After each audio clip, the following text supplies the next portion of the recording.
reveal for the all-new Mercedes GLB, and we have it for you as the combustion engine version and also as the all-electric one. We are showing you the differences, all the technical figures and so on you need to know, and also design-wise, Progressive versus AMG line, everything you need to know. How good is it in exterior, interior and tech with Thomas Nautical in 4K, full screen, full length. Let's go, starting with the combustion engine version as the AMG line.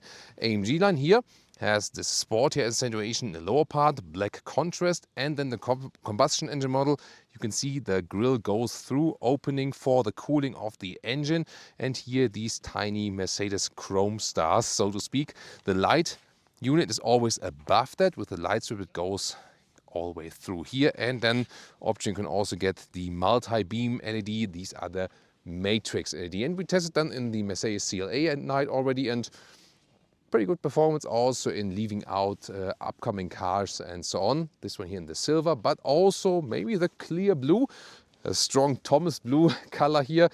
This is then the electric version, but of course you can also get the blue color for the combustion and so on.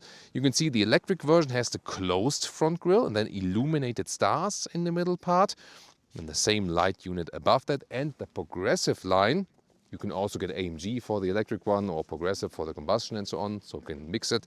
Here Progressive line has some more chrome accentuations in the lower part, so a little bit less black, so to speak. And then I'll soon show the differences under the hood, where we have a frunk or then the engine under the hood. First of all, here to the side profile, we have a length of 4.73 meters or 186 inches. That's 1 centimeter longer than the Mercedes CLA, same platform. Then 18 to 20 inch wheels. These are the biggest. You can have different stylings for that. This is like a really massive styling. I mean, this is aerodynamic, but at the same time it looks really fancy, doesn't it? Here in the Progressive or in the base version, also here the normal wheel arches, plastic style, that will be painted in the AMG line, soon to the difference. And then the typical upright GLB style, because you're already in the length of a Mercedes GLC, but since this is the front wheel based architecture, or well, as the electric one, it's rear wheel drive or all-wheel drive, but in the combustion engine it's front wheel drive or all-wheel drive. That's interesting. But here you have just more space on the interior in comparison to the GLC, although they are more or less same length. So yeah, the GLB always accounted for this baby GLS, so to speak. In the rear, completely new design with light spin that goes here vertically, then all the way around and back again. Tiny Mercedes stars here also in the rear signature, that looks funny. And the base model without the multi-beam option would have a gap here in the middle part. I told them maybe that was more expensive to make two different versions of that. Why not give it to everyone? But here, when you have the multi-beam LED, the light strip goes all the way through. GLB 250 Plus, this is the best range version so far. So starting with the electric facts, you will have either, like in the CLA, 58 kilowatt hours or 85 kilowatt hours battery. For the GLB, probably most will go for the bigger battery. And then you have this rear-wheel drive version, the GLB 250 Plus. Acceleration figure here for this rear-wheel drive model is 7.4 seconds. There's also the all-wheel drive version, the 350. That one at 5.5 seconds in the acceleration figure. That's, by the way, 0.6 seconds slower than the comparable engine version from the CLA. So this again, electric version, rear-wheel drive or all-wheel drive, one electric motor per axle. Charging, by the way, for the big battery, the charging port is right here. 22 minutes, 10 to 80% state of charge. And then here AC 11 or optional 20 kilowatt AC. And very important, you can also get the 400 volt charging option. It's an 800 volt architecture. And yeah, I recommend you to pick that option that you can charge at any station. 20 minutes, 10 to 80% state of charge for the small battery, by the way. And the charging peaks are 320 kilowatt for the big battery and 200 kilowatt for the small battery. And what about the range? The official EU driving cycle, the WLTP, says 631 kilometers or 325 miles. However, it's not that realistic if we consider what the CLA is consuming, that the GLB with 0.28 has a worse CD value. Then we might expect some 400 kilometers or 250 miles with a big battery at a reasonable constant motorway speed. And then we move over to the combustion engine model. This one here is a GLB 220 with AMG line. The 220, I expect acceleration figure below 8 seconds to 100 kilometers an hour. This one is the top horsepower spec, 211 horsepower. Also, we expect the same horsepower specs like we had for the CLA. And then here again, it is front plus rear on demand when you have all-wheel drive or a base front-wheel drive version. The AMG line, you can see, once again here, more black accentuations in the lower part. So this looks a little bit stronger. But the design difference is in the rear more about between Progressive and the AMG line. In the front, of course, you have the difference with the different front grille. In the side profile, once again, you see this very upright styling here because it will also be offered as 7-seater. So 5-seater or 7-seater. And we have a deep dive into the 7-seater option for you later on as well. This one here, the AMG line, also here, black mirror caps. Lower part also black. This is actually also an AMG Line Plus, which has a very specific 20-inch wheel. Look at that here in this spider style, so to speak. Very massive. Yeah, what do you think about that? And now comes a very special thing as for the comfort. We know the base suspension is very good from the CLA. The base steel suspension works very well in the CLA, so I expect it would also work well here. The adaptive suspension is exclusively available for the GLB, not for the CLA, and only if you go for 20-inch wheels. Because they said, when you go for 20-inch wheels, you have less dampening from the tire, and then we want to offer like the same comfort for the customers. But they do not make it optional if you go for 18 or 19-inch wheels, which is, I think, a little bit strange decision. Yeah, tell me what you think about that. But so we can then at least count that these two vehicles here, since they have the 20-inch wheels, both have the adaptive suspension. Of course, now extensive interior part is coming up, also with the different lines, Progressive and AMG. But tell me already in the comments, are you more the EV fan or are you more the combustion engine type fan? Of course, before we go to the interior, we need to talk about this combustion engine, which we have under the hood right here. Told you already that we have the 211 horsepower spec here. Lower horsepower specs will also be available twice. There we go. This is here a 1.5 liter 4-cylinder engine, mild hybrid. So you will also have some electric moments, so to speak, like when rolling or something like that. This will be quite a good thing to save some fuel. In a couple of days we will also drive the CLA mild hybrid. Then you can also check out that review. And yeah, you can see what we have here with the combustion engine, and we will have then here the frunk under the hood. This will be a nice comparison, definitely. There we go. Also pulling it twice. And then this is actually quite a surprise because it's a super spacious frunk. Look at that. Also with some, you know, felt cover at the bottom part. Oh, it's nice, like echo, echo, echo. Yeah, interesting, because here you can see we don't have the engine. That's why there's no like cover. But there's a huge frunk. We also have a shot from the indoor vehicle, which is a 7-seater, that you can put even ski equipment here in the front. This also looks quite fancy. And here you can see there's like a proper insulation then for the combustion engine under the hood. Yeah, I just want to test that. Indeed, this frunk does house a cabin trolley. That's quite a thing, right? Welcome to the new cockpit of the Mercedes GLB. Of course, it shares the cockpit with the Mercedes CLA. That means central screen, instruments, and here you have the passenger screen. It's an option, otherwise you have an area which is black, but with some Mercedes stars then on that one. Then this turbine vent style for the air vents, really large, also illuminated with ambient lighting. Glove box is really tiny, gotta say that, but has a nice closing sound. This one here is the artificial leather, the Artico. And both progressive seats, as you see here, and sport seats, which you see soon, are same here from the middle area. The bolstering is what is the main difference, and the head restraint, which is separate here. This one can you forward and backward, and also the classic higher and lower thing. In the sport seat is more like integrated, but soon more to the differences. A base seat would be fabric on the inside, by the way, and then leatherette on the outside.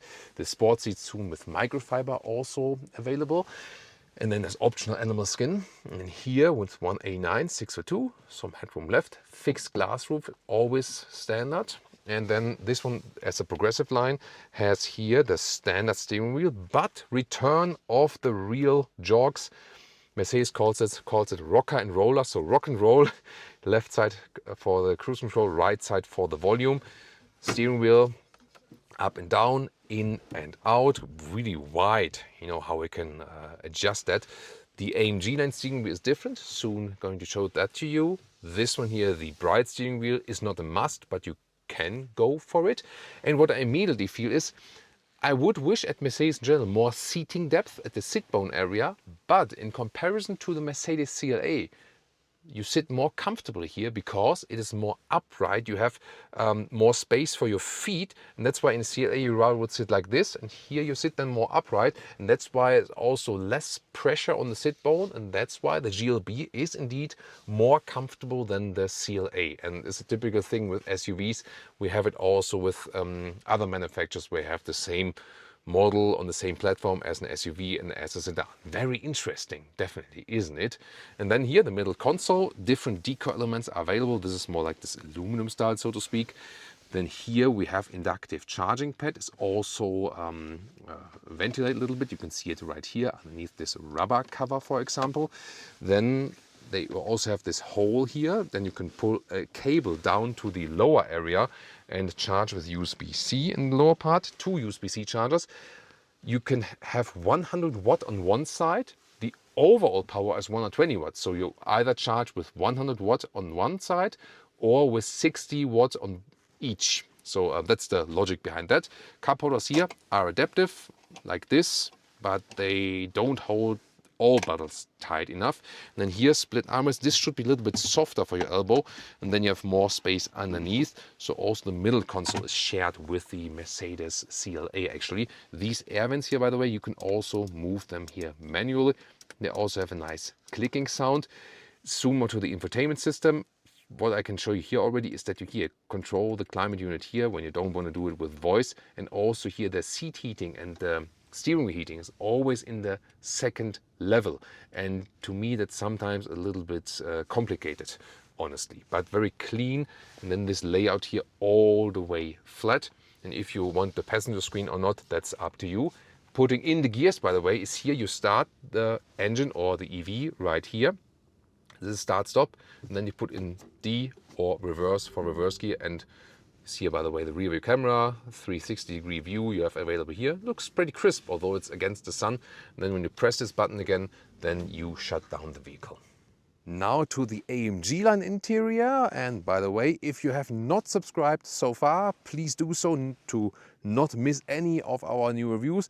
And of course, if you go like for a thumbs up and leave us a comment, always helps the algorithm to support us a little bit. It's all for free. And now here, open the vehicle, then the door handles come towards us or go away again, depending on if it's open or closed. You can also have this automatic approaching to the vehicle, and then they come towards you, and then they're actually physical. Yeah, as you know, I've told the story many times before. The Chinese market demanded these door handles, then everyone was going for it. Now the Chinese market will disallow these door handles because they prove to be not so safe. The German manufacturers say that their door handles always pop out in the emergency case, and this one is also still manual. That means even if it's like sealed, you could still manually open it. So then inside of the doors, here we have a nice high-grade leather red, also somewhat soft touch, and then even softer here with the white surface. This is a special color trim. You don't have to go for it. You could also have everything in dark. Here the seat controls, they move, by the way, so they brought that back again, but then again you don't have the seat heating button. Heated steering wheel was kind of connected with that, but I like to have the button for the heated seats here, which was kind of common for Mercedes models. And then here, the big decision, like in the CLA, 2 window levers. I think a Mercedes should have 4, but some say when you here press rear and then control them, it's easier to control because they then don't miscontrol them, so to speak, because you always know, I'm with the front windows first, you know what I mean? And then the hardback here for the front inside door pockets. Then we have a Mercedes entry badge. This is then here the AMG-Line with a different steering wheel. So you have a two-spoke design right here. That looks definitely sportier than the other one, and you also have perforation at the side. Animal-free steering wheel material is to come at a later stage, by the way. This one here, however, the seat here is animal-free, and probably design was my favorite one because here you have the micro-cut, microfiber, and some leatherette at the outside. And once again, the inside supposed to be pretty much the same as the product managers told us, but the side bolsters are tighter here with the sport seats. And you can also adjust the head restraint a little bit forward and backwards. Like here, so that is actually possible. Yeah, but that's definitely the most cool looking seat, so to speak. And let's get inside here, and then let's see. So the comfort is indeed, I would say they need more seating depth, and then the sport is tighter. So Leah prefers it when she has more support here. I would prefer the more open seat, but yet again, this one is available with microfiber, and it feels the most premium in this vehicle, I would say. So that speaks for it. And once again, that you sit more upright in the GLB really helps with the comfort in comparison to the CLA. Here you can once again see the different AMG line interior, and it's a little bit darker, but you know, a little bit cooler styling, so to speak. This one also has the sky control, so you have the illuminated stars in the panoramic roof, and then you can also change how this digital shade appears. Again, it does not change anything how much sun goes through as for the heat, but it's a little bit visual, it's a little bit to play around with, clear or completely closed, and it works really quickly. Yeah, why not? It's not a necessary feature, it's optional feature, as I said. So tell me if you would go here for the AMG line or for the Progressive line or for like a more brighter atmosphere.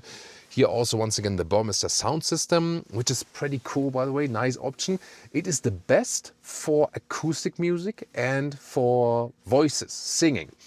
As for like electronic music, club, pop music, the thing is that the focus of the Burmester sound system is like this very authentic, crystal clear thing, you know. So some other sound systems maybe are not as true to the original, but maybe enhance it a little bit. But what I would actually do, I found it out and tested around a little bit, if you go to the settings and then here, go to the intense mode. If you're listening to pop or electronic music, then it's a little more wholesome, whereas the pure setting is more for classic music, acoustic music, guitar and voices. And the driver POV, once again here with the physical controls like that. Digital instruments look like this. And the thing is, oh, by the way, here it shows the RPM meter and also with the current RPM.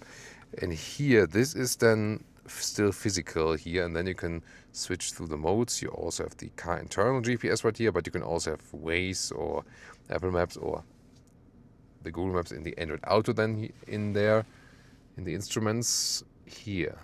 It's like a head display unit, then the main infotainment unit. Yeah, you can see here once again, like in the CLA, it is cut off a little bit.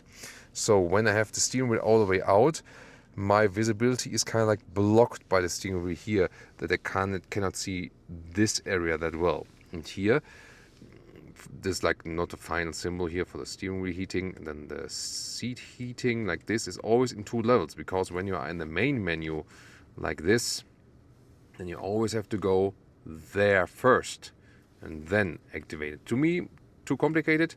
Also with the climate unit doing that while driving. So yeah, probably I will then get rather a user to leave it 22 degrees or 72 degrees Fahrenheit. Oh, but that's a nice color theme here. Nice color theme, Wow. right? Leah likes that. Yes. Also in her winter look here today. Yeah. Yeah, we're all freezing. Now it's minus 5.5. It will probably get to minus 12 Yes. Celsius. Yeah, that's really cold. And you have different color schemes here as well, like here, and then you can go to either ambient styles, so the whole style that changes everything directly, or you can also go to these individual modes with the ambient lighting, and then Leah can, for example, pick Venice Pink.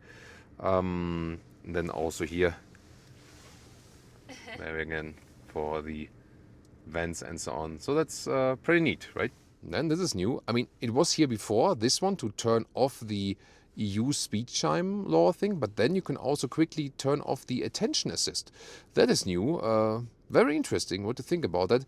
The only downside is that for the acoustic warning, you then have like a 2-level step. And now to the rear seats. Here inside of the doors is also soft touch here in the top part. Then here once again the bright situation, if you like that. Hard pack here at the inside. Isofix outside. This is here the 5-seater, soon more to the 7-seater, but already for the 5-seater you can get also the sliding bench option, and you can also adjust the angle of the seat right here. Then with 189, 6'2", there's still headroom left here. Fixed glass roof is standard. Optionally you can get then also this digital shade together with the star pattern on the inside.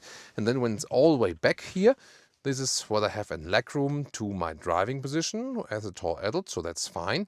And the floor here is the same for the EV and for the combustion engine version. In the CLA there is a difference where the combustion engine version has more like foot garages basically, but here is all the way flat, 2 USB-C chargers. And yeah, you also have this upright seating position here in the rear, so that's actually a good thing. That's why also the usage of space is actually quite good, and it's also more comfortable than, for example, in the CLA we have the sedan styling and so on, and you sit relatively high here. You can see that. That might be good for children in the rear because then they're not like lost, and also when you install a child seat it's easier. As a tall adult you sit way higher than the front passenger. You see what I mean? That's maybe a funny thing, you know. So yeah, that you can estimate how much space do you have here. Now to the trunk or the boot, which is at 408 liters for the 5-seater. By the way, up to 2 tons of towing. And you can also have a drawbar where you can also put electric bikes on it. That would also be the alternative. So here, this cover here barely fits underneath it. So this cover is pretty low, I'm gonna say that. So maybe we remove it here also for a second. There we go. And then you can see here the standard width is about 1 meter or 40 inches. Standard length here is some 95 centimeters, 37 inches. Underneath for the 5-seater you still have more space. So that's why you have more liters of space here for the 5-seater, soon in comparison to the 7-seater. And the height here is almost 29 inches or 73 centimeters, so well usable. This is cut out very well. And also the cutout for the side entry to the 2nd row and also the 3rd row is also cut out in a more massive way. You can easier access the vehicle. And here the total length is about 71 inches or 1 meters and 80. Definitely a very well usable vehicle. And now quickly also to the 7-seater version. The slidable bench here is standard for the 7-seater version, is an option for the 5-seater, and if you have the standard 5-seater, no slidable bench, then you have 1 centimeter more legroom here in the rear. So it's not a huge difference. It's about this rail then, you know. So if you get the slidable things, 1 centimeter less legroom, I think you can live with that. And then here you can see it's still fine with the legroom. It's all the way back. What I'm doing now is here I slide forward with this one that I could theoretically still sit here. And now we're gonna move this one. I mean, here of course the inclination like this, but to move it forward really, I put it here, there on the top part. And what they improved is here not only this cutout that it's easier to get in both 2nd and 3rd row, but also here this sliding function that it is, you know, easier to get in right here. Still, you know, somewhat tight, but I think we can manage. Now let's get inside. So AJ recently was managing that, but now me with my longer legs, I do struggle here. So if I'm sitting in the front seat and then try to get in here, it's not really possible. So this is not tall adult proof. Headroom, I mean, I have to shrink here a little bit, but this is really more for the kids. And here you also have Isofix and at the 3rd seating row. And also here these head restraints. This is like a US regulation that they go all the way through. There's no gap right here. There's like some crash safety regulation thing. So yeah, as I said, nothing for adults here, but this is more like for like kids, soccer practice and so on. And then you can use the Isofix here, 1, 2, 3, 4 And silver vehicle here, this is our 7-seater. You remember, is 540 liters for the 5-seater, 480 liters for the 7-seater, and this still works here with the cabin trolley like this in the rear. So yeah, it's interesting even when the third seating row is up, and then you lose liters in height. It's like the length and the width is the same. Then you can here pull this strap, put them down. You have to put these one a little bit forward, like this, and then you can push them. I mean, you can leave it like this for cargo position, or put them back again for most legroom. Then here you can see the difference, but then you cannot pull them up here again because they're kind of like locked there. So you have to push them forward again. And here underneath, yeah, some space, but this is where you can see you do lose the height, and that's where also the little bit less of the liter figure. So tell me in the comments, would you go for the 5-seater or for the 7-seater? Pricing starts at 59,000 euros for the electric version, and if you go full spec, 20-inch wheels, everything is on, you can get closer to about 80,000 euros even for a GLB. The combustion engine model will be some 4,000 to 8,000 euros less than that if we compare it also to the CLA prices. So the thing will be, in some markets, the combustion engine model will be less expensive, especially as for the list price. But then in other markets where maybe the list price for this one might even be higher, taxation comes into play, you know, and some have like these extreme taxations on combustion engine models. So depending on the country, it can be that the electric version is the cheaper one. So which one will be more successful really depends on the individual taxation of the country.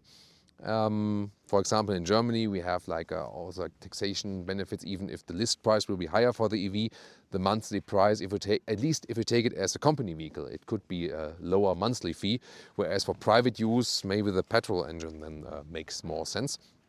So interesting that they offer it in both versions, definitely. And I think design-wise, since it's more upright, this design with the split headlamps in the grille, I didn't like it so much with the CLA, honestly. But here I think in the GLB it works better. So a fresh modern look for the GLB. At the same time, they kept the core values with the very upright building style, being once again a baby GLS.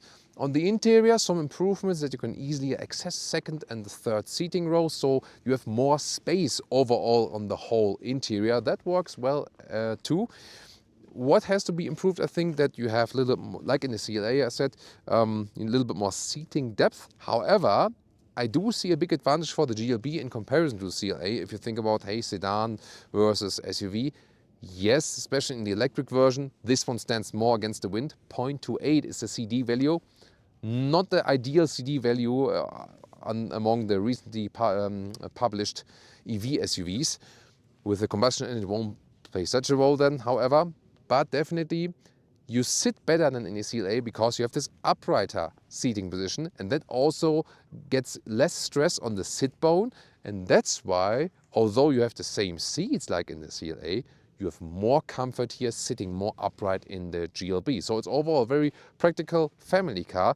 And as I said, GLC, yes, does offer you a very more luxurious ride, but it has less space on the interior than the GLB. Very interesting insights here for you today. Which one would you go for? EV or combustion engine, AMG-Line or the Progressive? Tell me in the comments. And now also compare the platform brother, the Mercedes CLA, or do you want some more luxury with the GLC?